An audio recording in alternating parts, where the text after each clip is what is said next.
1953, it was after the wedding of 47, it was the biggest thing. Nicholas Pegues reporting, CNN iReporter. The people camped out for days. The weather was just like this, like it is today. It rained for most of the time. It's chucking it down now. It's pouring down right now. I'm looking at India. She's smiling back at me. But we're going to work through it because everyone else is working through it and enjoying it as well. And so as we keep looking at the pictures, India, my question to you is this. As Nikki talks about watching the coronation in '53 in black and white, it was your mother who was with, at the time, Prince Philip, and the Queen in treetops. She was princess at the time, and so it was your mother. Explain that whole situation. They were in Kenya, on the Commonwealth.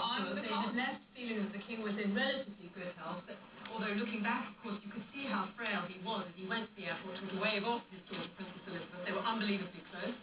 They were away for a week, and nobody had anticipated the king would die. In fact, the funeral clothes the monarch always travels with, or members of the royal family always travel with, have been forwarded on to Australia. The news came through. They were in Kenya that the king had died. Prince Philip had to take our sovereign aside and explain her beloved father was dead.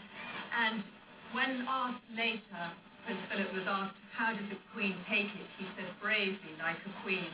But my mother said it was absolutely extraordinary. They had to get back from treetops to Nairobi to fly back to England for the funeral and for the Queen to become Queen and the coronation. She went up the tree of princess and came down the tree of queen. And my mother said the whole world changed from calling her, Princess Elizabeth or Lilibet, as my mother would refer to her.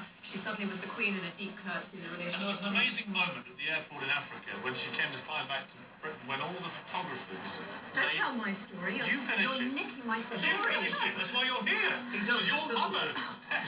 No, but it is extraordinary, especially you would appreciate having come from that world of the press, that when they got back to Nairobi at the airport, the world press had descended.